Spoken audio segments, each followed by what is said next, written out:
Video ini dibuat untuk memenuhi tugas ujian akhir semester mata kuliah asuransi dan malpraktik dalam pelayanan kesehatan. Selamat menikmati. Selamat pagi, salam sejahtera bagi kita semua. Perkenalkan, nama saya Valentin.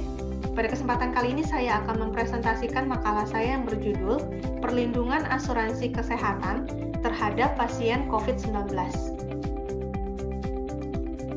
Adapun latar belakangnya, dimulai pada tanggal 31 Desember 2019, World Health Organization China melaporkan kasus infeksi paru di kota Wuhan, Hubei yang tidak diketahui penyebabnya. Yang kemudian pada tanggal 7 Januari 2020, infeksi paru ini diidentifikasi sebagai jenis baru dari coronavirus atau yang kita kenal sekarang dengan sebutan COVID-19. Penyakit ini pun lalu menyebar ke berbagai negara di berbagai belahan dunia. Hingga pada awal Maret 2020, Indonesia menjadi salah satu negara yang terpapar virus corona ini, setelah pemerintah Indonesia mengumumkan 2 kasus positif. Kemudian penyakit ini dengan cepat menyebar ke seluruh pelosok tanah air. Pertanyaan tentang perlindungan asuransi kesehatan pun mengemuka di tengah temuan infeksi ini. Lalu seperti yang kita ketahui, masyarakat Indonesia sendiri kini terbilang mulai terbuka dan sadar akan pentingnya asuransi. Terbukti dengan semakin banyak orang yang mendaftarkan diri sebagai peserta di berbagai jenis asuransi yang ada di Indonesia. Salah satunya adalah asuransi kesehatan. Nah, untuk menjawab mengenai perlindungan asuransi kesehatan tadi, AAUI atau Asosiasi Asuransi Umum Indonesia menjelaskan bahwa asuransi kesehatan sebenarnya tidak mengecualikan risiko terkait infeksi coronavirus selama COVID-19 tidak dikategorikan sebagai pandemi. Namun dengan pertimbangan penyebaran COVID-19 yang begitu luar biasa, ditandai dengan peningkatan jumlah kasus terkonfirmasi dan jumlah kasus meninggal setiap harinya, maka pemerintah Indonesia menetapkan COVID-19 sebagai kedaruratan kesehatan masyarakat pada tanggal 31 Maret 2020 melalui Keputusan Presiden Nomor 11 Tahun 2020 tentang penetapan kedaruratan kesehatan masyarakat Coronavirus Disease 2019 atau COVID-19.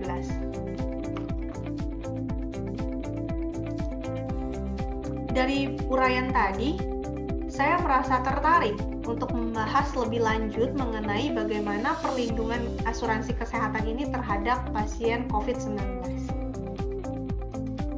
Metode penelitian yang saya gunakan ialah studi kepustakaan, di mana saya menelusuri jurnal-jurnal, buku-buku, dan dokumen-dokumen yang dapat memberikan informasi dan keterangan yang saya perlukan untuk pembahasan ini. Kita masuk ke hasil penelitian dan pembahasan. Pertama-tama mari kita bahas dulu mengenai asuransi itu sendiri. Asuransi adalah perjanjian antara dua pihak, yaitu pihak pemegang polis dan pihak perusahaan asuransi, yang diatur lebih lanjut dalam Undang-Undang Nomor 40 Tahun 2014. Kemudian ada berbagai macam jenis asuransi yang ada di Indonesia. Salah satunya adalah asuransi kesehatan. Asuransi kesehatan sendiri merupakan jenis pertanggungan asuransi yang membayar biaya medis, bedah, ataupun biaya perawatan kesehatan lainnya yang tercantum dalam polis. Kemudian dibagi menjadi beberapa kelompok berdasarkan beberapa hal. Yang pertama, berdasarkan kepemilikan badan penyelenggara, yaitu swasta dan pemerintah. Untuk yang pemerintah tentu sudah tidak asing lagi. Kita tahu BPJS Kesehatan adalah asuransi kesehatan sosial yang diwajibkan pemerintah untuk seluruh masyarakat di Indonesia. Kemudian ada yang swasta. Sangat banyak perusahaan asuransi kesehatan swasta di Indonesia. Beberapa contohnya ada saya tampilkan dalam slide ini. Lalu ada berdasarkan jenis perawatan. Ada rawat inap dan rawat jalan. Untuk yang rawat inap, artinya perusahaan asuransi membiayai biaya perawatan untuk pasien yang diopname. Jadi pemegang polis harus dirawat inap terlebih dahulu di rumah sakit. Berbeda dengan yang rawat jalan. Jika rawat jalan, maka biaya perawatan dapat ditanggung tanpa pemegang polis harus dirawat. Yang terakhir berdasarkan yang ditanggung, yaitu personal dan kelompok. Untuk yang personal tentu yang ditanggung hanya satu orang atau per individu. Kalau yang kelompok, pertanggungan atau perlindungan kesehatan terhadap suatu kelompok. Contohnya anggota keluarga atau perusahaan. Nah, memiliki asuransi kesehatan selain BPJS Kesehatan dianggap cukup penting. Dapat dilihat dari hasil survei Generali Group di 22 negara yang melibatkan 13.000 koresponden. Sebanyak 56% diantaranya merasa perlu memiliki asuransi kesehatan, terutama di tengah krisis pandemi COVID-19 seperti saat ini. Terlepas dari BPJS Kesehatan atau asuransi kesehatan swasta, ada beberapa manfaat memiliki asuransi kesehatan. Di antaranya, yang pertama ialah membuat pikiran lebih tenang. Selanjutnya, meningkatkan kesehatan dan penghematan. Dan kemudian, pemegang polis asuransi kesehatan tentunya dapat melakukan pemeriksaan kesehatan secara konsisten. Yang terakhir ialah melindungi keuangan.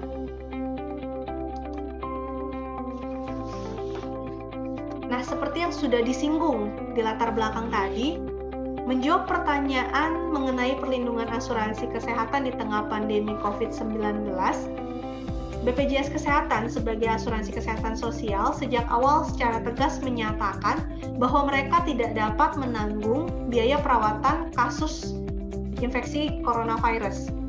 Dikarenakan dalam Peraturan Presiden Nomor 82 Tahun 2018 tentang jaminan kesehatan, pada pasal 52 berbunyi, pelayanan kesehatan yang tidak dijamin meliputi salah satunya ialah pelayanan kesehatan akibat bencana pada masa tanggap darurat, kejadian luar biasa atau wabah. Lalu berbeda dengan BPJS Kesehatan. Asuransi kesehatan swasta sejak awal menyatakan bahwa mereka dapat menanggung kasus COVID-19. Namun setelah ditetapkan sebagai kedaruratan kesehatan masyarakat, maka biaya perawatan COVID-19 ditanggung oleh pemerintah. Dalam hal ini ialah Kementerian Kesehatan. Yang diatur lebih lanjut dalam PMK atau Peraturan Menteri Kesehatan Nomor 59 Tahun 2016 tentang pembebasan biaya pasien penyakit emerging tertentu.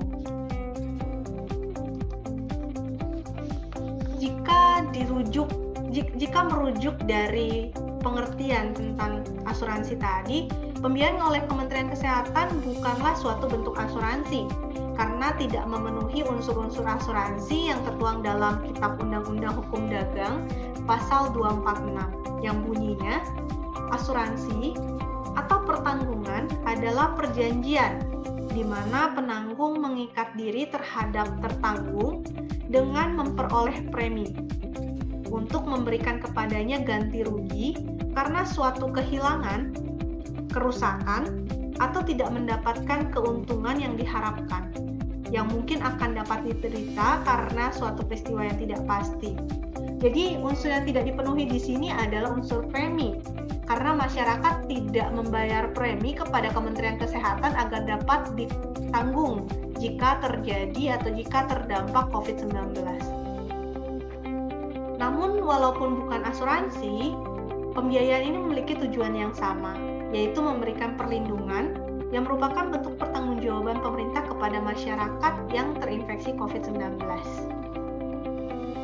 Selanjutnya, kendati tidak dapat memberikan perlindungan bagi pesertanya yang dirawat terkait virus COVID-19, bukan berarti BPJS Kesehatan tidak memiliki peran dalam pandemi COVID-19 ini. Melalui surat perintah tugas Menko PMK nomor S.22/Menko/PMK/3 Romawi/2020, BPJS ditugaskan sebagai verifikator klaim COVID-19. Nah, jika dilihat dari KMK nomor HK.01.07/Menkes/446/2020, ternyata ada kriteria-kriteria pasien yang dapat ditanggung oleh Kementerian Kesehatan. Artinya tidak semua pasien yang terdampak COVID atau terinfeksi COVID-19 dapat ditanggung atau dibiayai oleh Kementerian Kesehatan. Beberapa kriteria yang harus dipenuhi ialah untuk pasien rawat jalan, pasien tersebut harus termasuk kasus suspek atau konfirmasi COVID-19. Untuk kasus rawat inap, pasien tersebut harus termasuk dalam kriteria kasus suspek yang dibagi lagi menjadi usianya harus di atas 60 tahun atau di bawah 60 tahun namun memiliki penyakit penyerta atau dengan gejala yang berat. Kemudian ada kasus probable, kasus konfirmasi COVID-19 atau kasus koinsiden. Nah, untuk definisinya akan saya bahas di slide selanjutnya. Ini. Jadi definisi kriteria kasus COVID-19. Seperti yang tadi saya sebutkan ada kasus suspek. Kasus suspek adalah orang-orang atau masyarakat yang memiliki gejala ISPA atau infeksi saluran pernafasan atas dan riwayat dari negara atau wilayah yang memiliki transmisi lokal, atau orang dengan salah satu gejala atau tanda ISPA dan riwayat kontak dengan pasien yang terkonfirmasi, atau pasien dengan ISPA berat yang perlu perawatan rumah sakit. Kemudian ada yang disebut dengan kasus probable. Kasus probable adalah kasus suspek dengan gejala yang berat atau hingga meninggal dunia dengan gambaran klinis yang meyakinkan COVID-19. Kemudian ada kasus konfirmasi, di sini sudah jelas yaitu seseorang yang dinyatakan positif dari hasil pemeriksaan swab RT-PCR.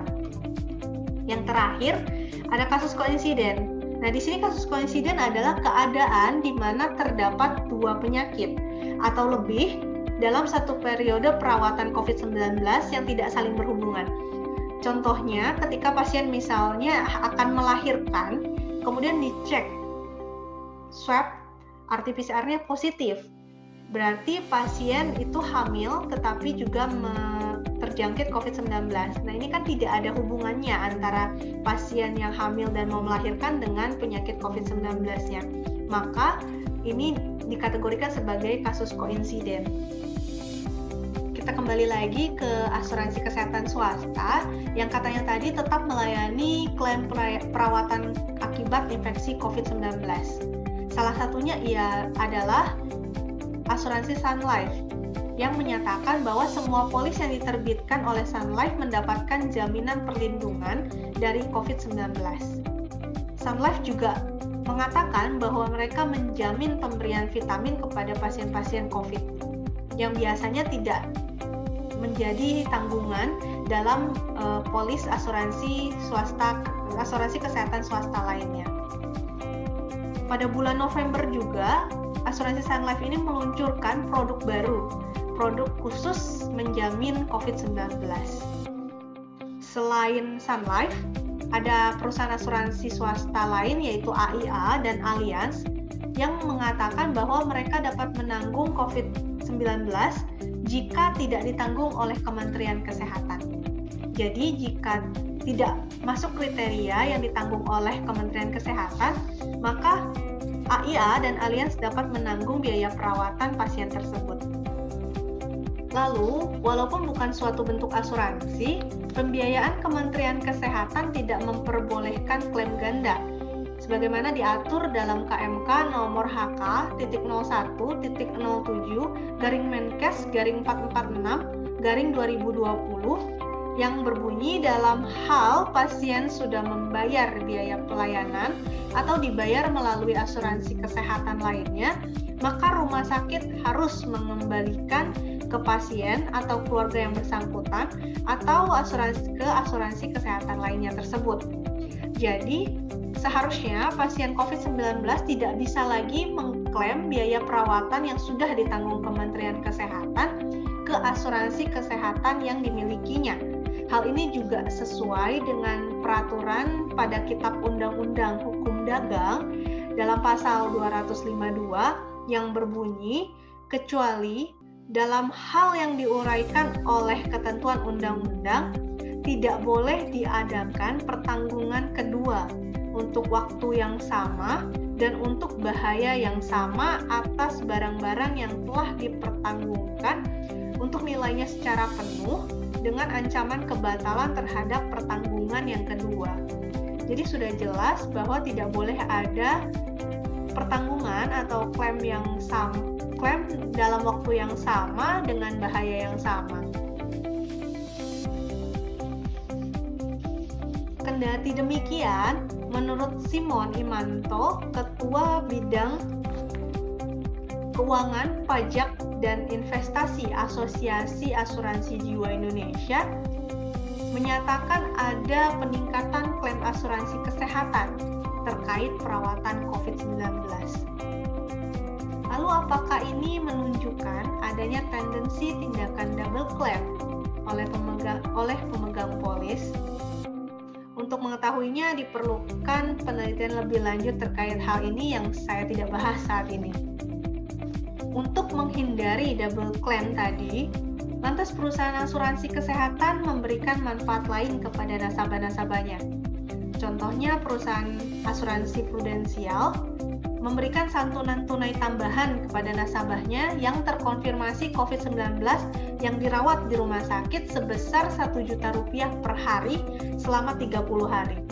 Untuk syarat dan ketentuannya dapat dilihat di website prudensial. Kemudian untuk perusahaan asuransi AIA juga meluncurkan produk yang mirip dengan prudensial tadi, yaitu proteksi lebih dengan jumlah santunan yang lebih besar, yaitu Rp1.500.000 per hari selama 30 hari. Kita masuk ke akhir pembahasan, di mana kesimpulannya, di akhir tahun 2019, dunia dihebohkan dengan kemunculan penyakit infeksi paru yang kemudian diketahui penyebabnya adalah coronavirus jenis baru, atau yang kita sebut COVID-19. Perlindungan asuransi kesehatan kemudian menjadi perbincangan. Terlebih setelah BPJS Kesehatan secara tegas menyatakan bahwa mereka tidak dapat menanggung penyakit yang dikategorikan wabah ini.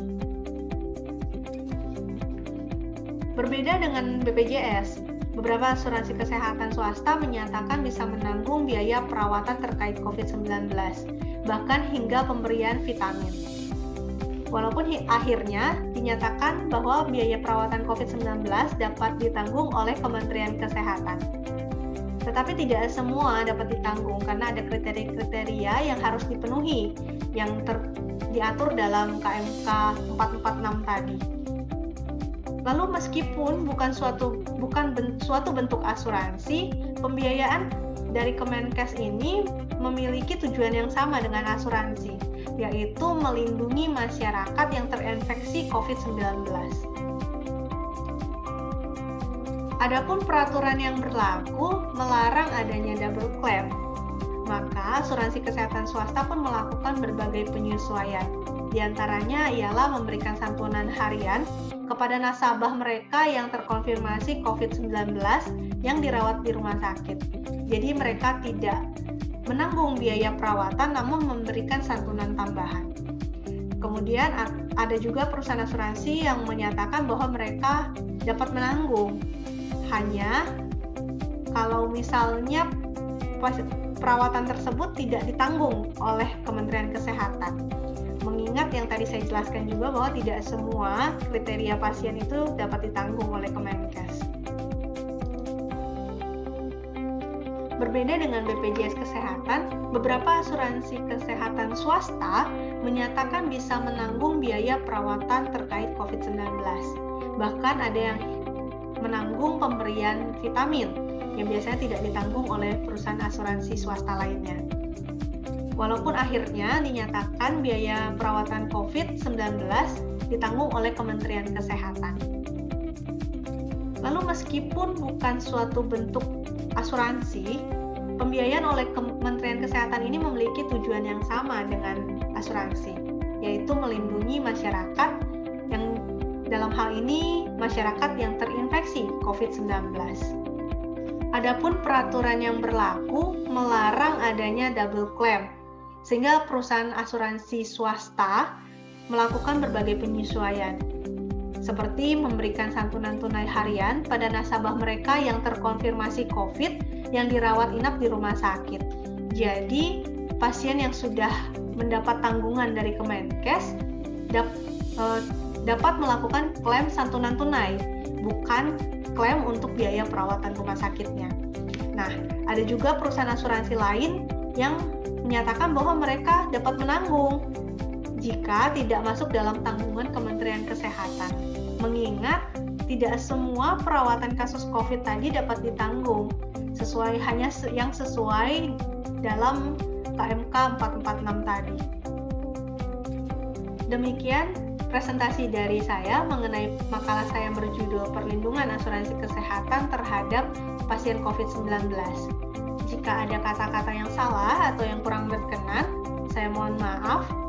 Jika ada yang mau ditanyakan, dapat ditanyakan melalui komen di bawah. Terima kasih atas perhatiannya. Selamat pagi.